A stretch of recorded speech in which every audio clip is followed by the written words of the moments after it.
Hi guys, I'm Shmee, hello to you and welcome back, where today you join me to check out and take a very first look at the new Mercedes-Benz G Class. It's just been unveiled at NAIAS, the North American International Auto Show in Detroit, and today we are going to take a first walk around, take in the new car, talk about the features, the details, what has been changed. As Mercedes put it, the new G is still very much a G, only better. So let's take a proper look at this new car today and see what it's all about.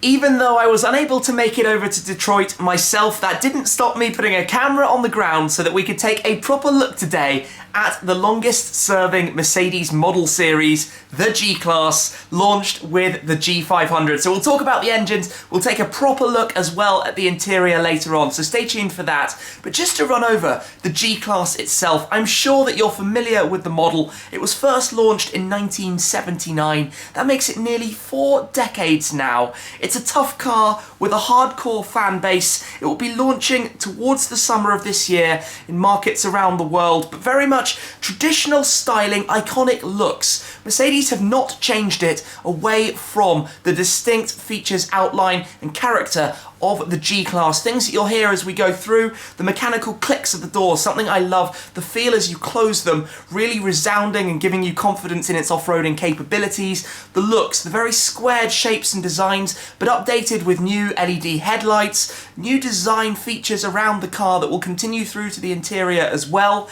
It's based on a ladder type frame, but it also has G mode for additional off-roading capabilities alongside the 100% differential locks. Again, we'll get to that on the interior, but G is really a very significant letter for Mercedes. SUVs are growing in importance, the sports utility vehicles raised up 4x4 vehicles with all-wheel drive capabilities. You'll notice Mercedes lineup now with the new naming structure. All of the SUVs start with the letter G, whether it's the GLA, the GLC, the GLE, the GLS, but the G itself is still, as they say, very much the G Class, the G, but a better improved version.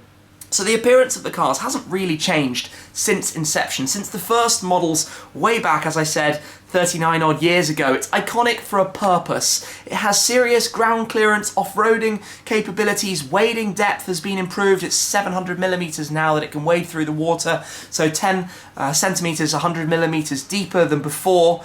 And up to this point actually, in summer 2017, Mercedes sold their 300,000th G Class. That is a serious number of cars that have been built from the factory in Graz, Austria. So, let's continue. Walk around the car and you'll notice on the exterior you still have distinctive features. The robust protective strip around the side. Around the rear you've got the exposed spare wheel hanging on the rear door of the car, a feature again that's been there throughout. It has prominent indicator lights as you look around. Towards the front, it has been updated slightly. You still have that distinct central area where the grille sits, but it's a little bit more prominent now than before, surrounded either side by the headlight set areas, which are now round, which will continue through also to the interior. But these are now all LED lights, come as standard on the G Class, help improve visibility, of course.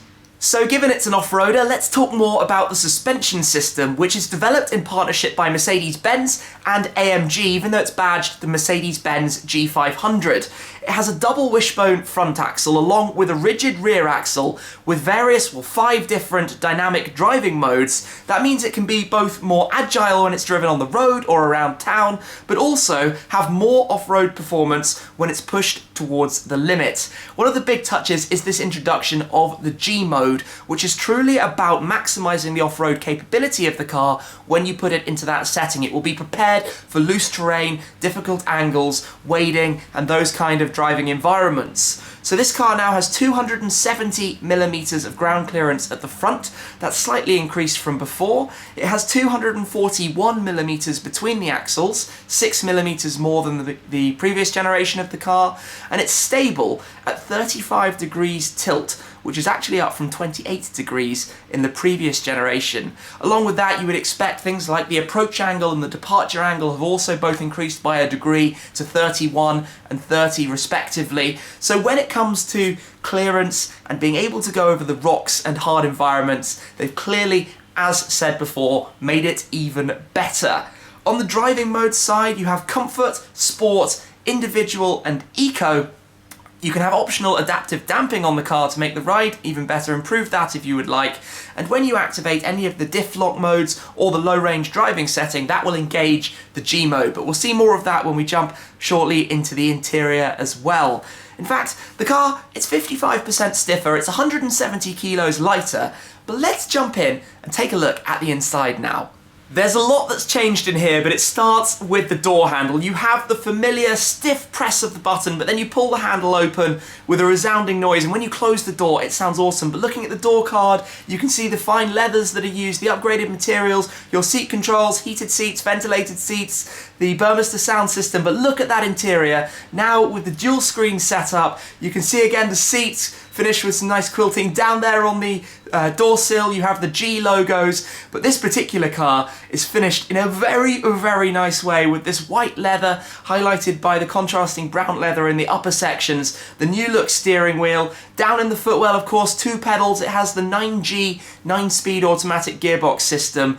But let us take a proper look at this and step into the car, where you're greeted by that widescreen cockpit with the dual 12.3-inch digital displays. It's a wonderful system that we've seen and become familiar with in the E Class, the S Class and other new Mercedes models. Looking around though, even in here, still very distinctly the G Class. We can just see the grab handle. We'll come back to that as we go through the different screens and play with the command system a little bit in the centre as well. But just down at the bottom, you've got the air vents, a distinct touch that highlights back towards those front headlights, the dashboard display that you can configure and show different driving modes, different display options and settings depending how you'd like to see the car looking.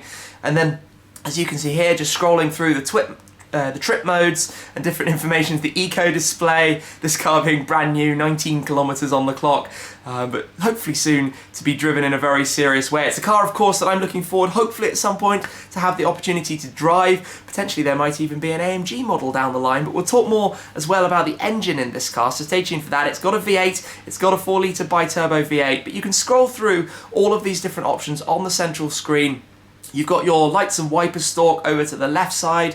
The steering wheel is this new style, so you have the cruise control with that small black squircle touchpad to make controls. On the right, you have the telephone and media controls, again with the ability to control this central display. So from the left side, you control the cockpit for the driver dashboard.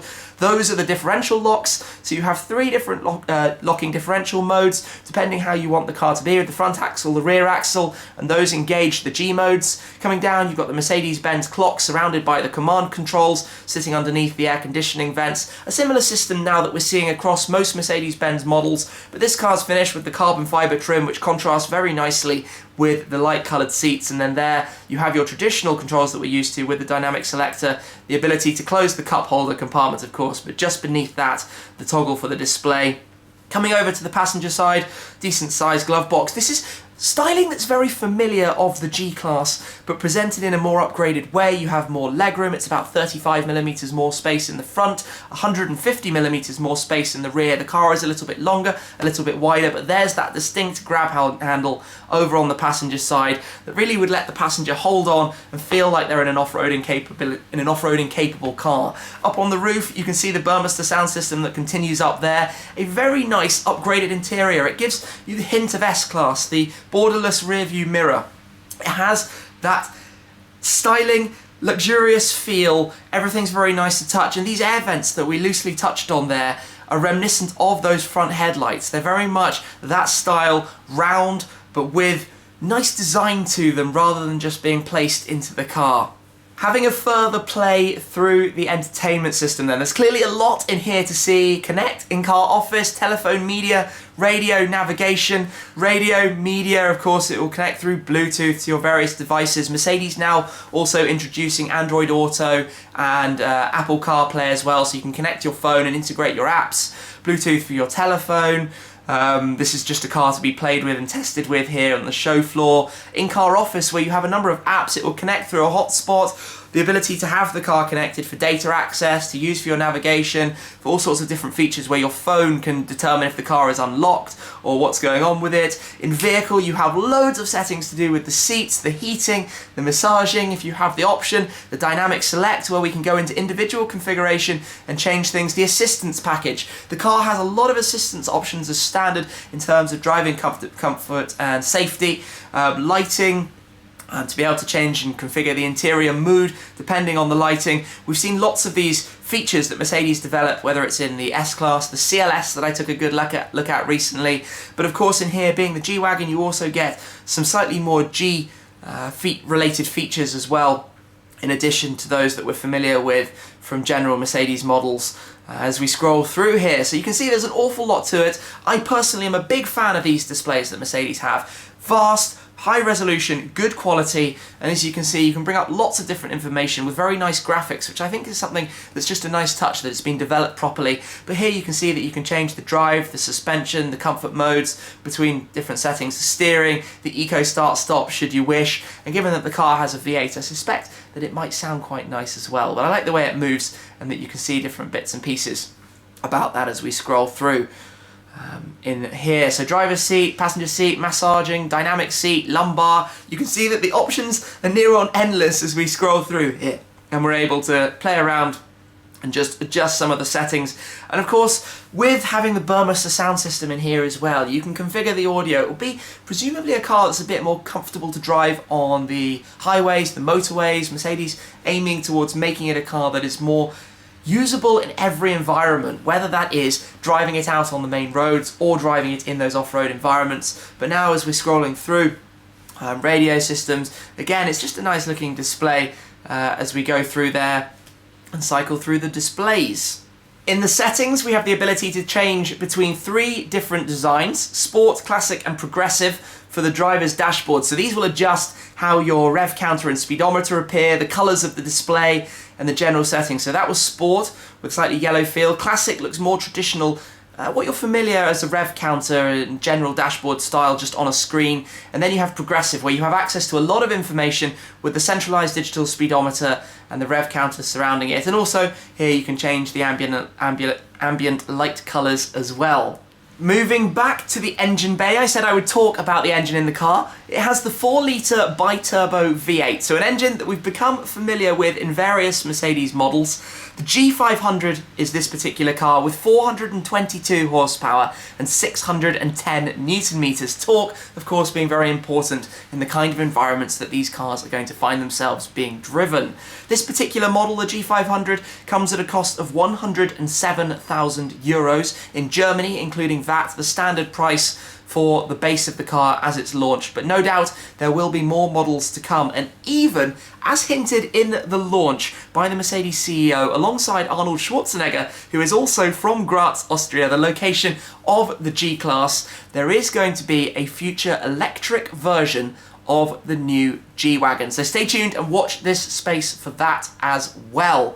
But overall, I would say this is a pretty impressive car. They have taken something that's distinct, something people know and they love and wouldn't have wanted to see being changed, and they've introduced updates to it that make it more capable, more usable, more luxurious, and it'll be very interesting to see what it is like when they're out and about, and how, I suppose, when you see the older model alongside the new, how different they look in person. I suspect it's a little bit more than we initially think, but things like making the window surrounds a little bit more round, adjusting the shape slightly, making it look a little bit more futuristic, but still, as I said, that iconic shape. Anyway, this has been a very, very first look at this new G Class. I hope you've enjoyed the opportunity to see it in person in as much detail as possible as we can go in this video. But a big thanks to the help I've had, of course, filming the video. Thank you to you guys, as always, for watching the video, supporting the channel. But that's it for this time. Thanks also to Mercedes for the opportunity. I will see you again next time. Cheers!